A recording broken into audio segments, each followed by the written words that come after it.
కాంగ్రెస్ ప్రభుత్వం ప్రజలకు ఇచ్చిన హామీలను నెరవేర్చాల్సిందేనని బీఆర్ఎస్ కార్యనిర్వాహక అధ్యక్షుడు కేటీఆర్ డిమాండ్ చేశారు.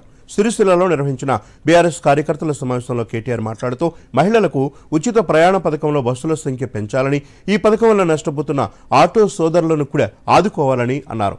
ప్రజల పక్షాన ప్రశ్నించడంలో కేసీఆర్ కంటే బలమైన గొంతు దేశంలోనే లేదన్న కేటీఆర్ 420 హామీల అమలు కోసం పోరాటం చేస్తామని స్పష్టం చేశారు.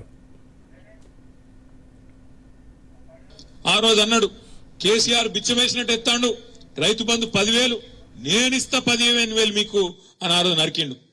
ఇవాళ ఇప్పటి వరకు నాట్లు పడ్డాయి, ఎక్కడోళ్ళు అక్కడ రైతులు ఒకరు మొగాలు ఒకరు చూసుకుంటారు. నీకు పడ్డాదిరా అంటే నీకు పడ్డాదిరా. ఇవాళ పరిస్థితి ఏంది? కేసీఆర్ ఉన్నప్పుడేమో రైతు బంధు ఒకటే వారం రోజుల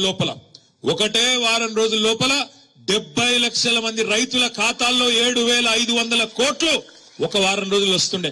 ఇలా ఉన్నదా పరిస్థితి? ఒకళ్ళ ముఖాలు ఒకళ్ళు చూసుకొని రైతులు అనుకుంటారు కేసీఆర్ చెప్పింది వాజిబే ఉండే, మనం నమ్మి మోసపోయినాం, ఆగమైనమనే మాట రైతుల్లో ఉన్న మాట వాస్తవం అయితే గట్టిగా చప్పట్లతో మీరు చెప్పాలని చెప్పి నేను కోరుతా ఉన్నా.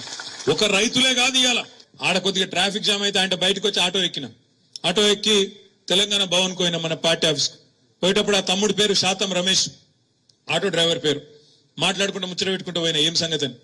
ఏం రమేష్ అన్న మరి ఏం సంగతి అంటే ఏం చెప్పమంటావే, ఆలేరు నియోజకవర్గం బతుకు తెరువు కోసం హైదరాబాద్కి వచ్చిన మూటకొండూరు అనేది మా ఊరాడ, నాకు 2 పిల్లలు, నాచారం కాడు ఉంటా, 25 ఏళ్ళకెళ్ళి నడుపుతున్న ఆటో. మరి ఇవాళ నా పరిస్థితి మార్పు అని ఆయనతో మా కొంపనే ఉచ్చుకున్నారు వీళ్ళందరూ కలిసి. మాకు ఇవాళ 6.5 లక్షల మంది ఆటోలు నడుపుకునే అన్నలు తమ్ముళ్ళు మేమందరం రోడ్డు మీద పడే పరిస్థితి వచ్చింది. ఇదివరకు రోజుకు 1,000-1,500 సంపాదించుకుంటుంటే ఇవాళ నాకు రోజుకు 500-600 కూడా వస్తలేదు. ఈఎంఐ ఎట్లా కట్టాలి?